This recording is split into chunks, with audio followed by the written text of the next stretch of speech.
పై TDP office పై దాడి కేసులో YCP నేత దేవినేని అవినాష్, జోగి రమేష్ లకు ఊరట లభించింది. ఈ కేసులో ముందస్తు బెయిల్ కోరుతూ దాఖలు చేసిన పిటిషన్ పై నేడు విచారణ చేపట్టిన సుప్రీంకోర్టు వీరిద్దరికీ పలు షరతులతో కూడిన మధ్యంతర రక్షణ కల్పిస్తూ ఉత్తర్వులు జారీ చేసింది. అప్పట్లో దాడి ఘటన కక్ష సాధింపుగానే చేశారా, అధినాయకుడు మెప్పు కోసమే చేశారా, ఈ దాడిలో ఎంతమంది ప్రమేయం ఉంది, ఘటనపై అనేక ఆరోపణలు. వైసీపీ ప్రభుత్వ హయాంలో మంగళగిరిలోని టీడీపీ పార్టీ కార్యాలయం ఎన్టీఆర్ భవన్ పై జరిగిన దాడి ఘటన రాష్ట్ర వ్యాప్తంగా తీవ్ర సంచలనం సృష్టించింది. నాటి సీఎం జగన్మోహన్ రెడ్డిపై అనుచిత వ్యాఖ్యలు చేశారనే కారణంతో 2021 అక్టోబర్ 19న వైసీపీ నేతలు ఈ దాడులకు తెగబడ్డారు. అసెంబ్లీ ఎన్నికల్లో కూటమి అధికారంలోకి వచ్చాక దీనిపై ఫోకస్ పెట్టింది. పూర్తి ఆధారాలు చేపట్టిన పోలీసులు విచారణను ముమ్మరం చేశారు.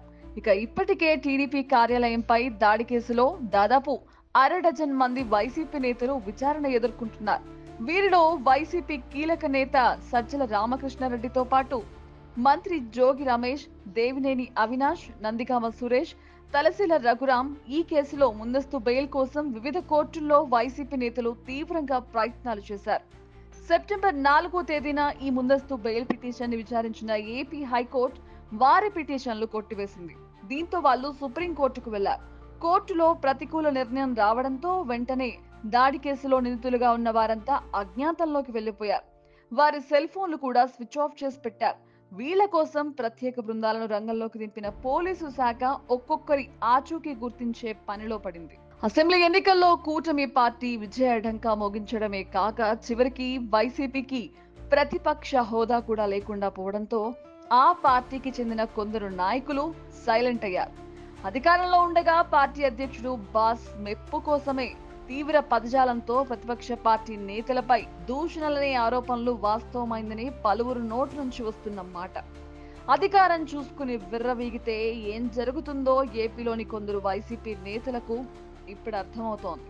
టీడీపీ వర్గీయుల దాడితో భయపడిపోయిన కొడాలి నాని ఆరోగ్యం బాగోలేదని అండర్ గ్రౌండ్ అయ్యారనే టాక్ వినిపిస్తోంది. చంద్రబాబు గెలిస్తే ఆయన కాళ్ల దగ్గర షూ పాలిష్ చేసుకుంటానన్న వ్యక్తి కొడాలి నాని ఓడిపోయిన తర్వాత తన ముఖం ఎక్కడ చూపించుకోవాలో తెలియక ఇప్పుడు సైలెంట్ అయిపోయారంటూ సోషల్ మీడియాలో కొడాలి నానిపై టీడీపీ శ్రేణులు విపరీతంగా ట్రోల్స్ చేస్తున్నారు. అయితే ఈ కేసుపై సుప్రీంకోర్టులో వైసీపీ నేతల తరపున కపిల్ సిబాల్, ప్రభుత్వం తరపున ముకుల్ రోహిత్గి, సిద్ధార్థ లూత్రా తమ వాదనలు వినిపించారు.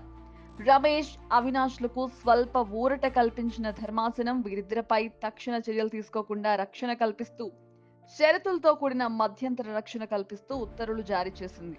అనంతరం పోలీసుల విచారణకు పూర్తిగా సహకరించాలని, పాస్పోర్ట్లను 48 గంటల్లో అధికారులకు అప్పగించాలని ఆదేశించింది. పిటిషనర్ల ముందస్తు బెయిల్ పిటిషన్ పై విచారణను నవంబర్ 4వ తేదీకి కోర్టు వాయిదా వేసింది. మరోపక్క ఈ దాడి ఘటనలో కీలక నేతల అరెస్టులపై ఉత్కంఠ ఇప్పటికీ కొనసాగుతుంది.